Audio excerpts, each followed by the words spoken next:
La deuxième partie s'ouvre sur l'échec de Louis. Tout compte fait, à la fin de la journée, il reprendra la route sans avoir rien dit de ce qui lui tenait à cœur. Une nouvelle dispute éclate au moment des adieux. Antoine, qui veut accompagner son frère à la gare, bute sur Suzanne, qui aimerait en faire autant. Les femmes se liguent contre lui, le jugeant désagréable et brutal. Antoine est excédé par ce rôle qu'on lui donne, ce rôle d'homme mauvais que Louis contribue à forger en se donnant depuis toujours le bon rôle, celui du plus faible, celui qu'il faut protéger, celui du mal-aimé. Dans la scène 3, Antoine prend le courage de parler et de briser le silence. Les non-dits éclatent. Avec lucidité, il décrypte la posture, ou plutôt l'imposture, de son grand frère. Nous pensions que, en effet, nous ne t'aimions pas assez, ou du moins que nous ne savions pas te le dire. Et ne pas te le dire, cela revient au même. Ne pas te dire assez que nous t'aimions, ce doit être comme ne pas t'aimer assez. On ne se le disait pas si facilement. Rien jamais ici ne se dit facilement. Non, on ne se l'avouait pas. Mais à certains mots, certains gestes, les plus discrets, les moins remarquables, à certaines prévenances, encore une autre expression qui te fera sourire, mais je n'ai plus rien à faire maintenant d'être ridicule. Tu ne peux pas l'imaginer.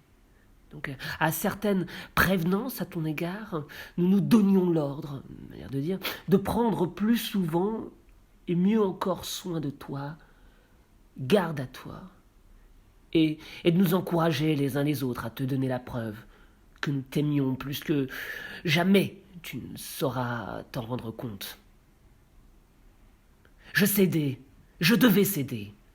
Toujours j'ai dû céder. Aujourd'hui ce n'est rien, ce n'était rien, ce sont des choses infimes, et moi non plus je ne pourrais pas prétendre à mon tour, voilà, qui serait plaisant, à un malheur insurmontable. Mais je garde cela surtout en mémoire.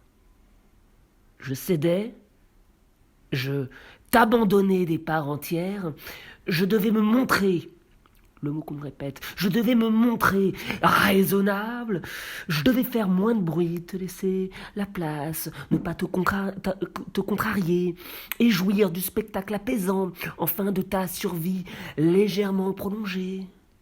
Oui, nous nous surveillions, on se surveillait, nous rendions responsables de ce malheur soi-disant.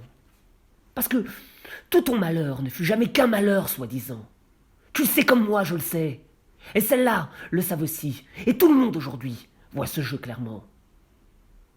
Ceux avec qui tu vis, les hommes, les femmes, tu ne me feras pas croire le contraire. On dû découvrir la supercherie. Je suis certain de ne pas me tromper. Ton soi-disant malheur n'est qu'une façon que tu as toujours eue et que tu auras toujours. Car tu le voudrais, tu ne saurais plus t'en défaire. Tu es pris à ce rôle que tu as et que tu as toujours eu de tricher, de te protéger et de fuir. Antoine commence par exprimer le sentiment de culpabilité que la famille a toujours nourri envers lui. Certes, les membres de la famille ne savaient pas forcément lui dire qu'ils l'aimaient.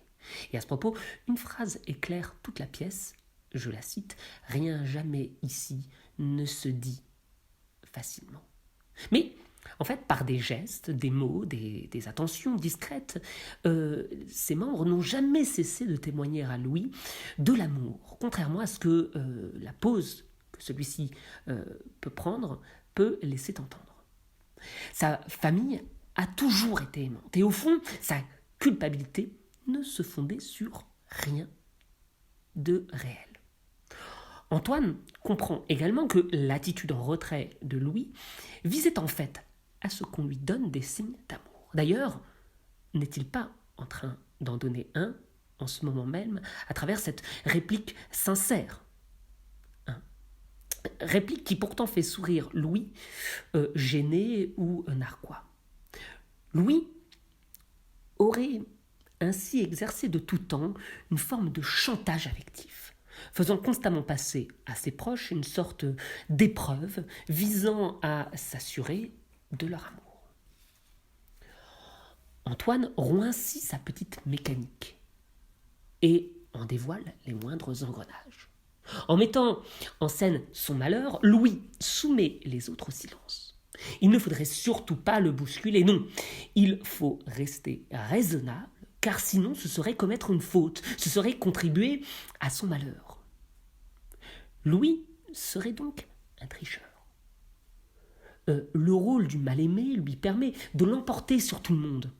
Pourtant, aujourd'hui, en ce jour de retour, il est venu pour ne plus tricher, pour enfin dire une vérité, celle de sa mort irrémédiable. Et si, je dis bien, et si, cette vérité n'en était pas une? Et si cette mort était en fait l'ultime épreuve à laquelle il voulait soumettre sa famille? En tout cas, il est démasqué. Antoine a brisé un tabou, quitte à passer pour le méchant. Désormais, il n'y a plus rien à dire.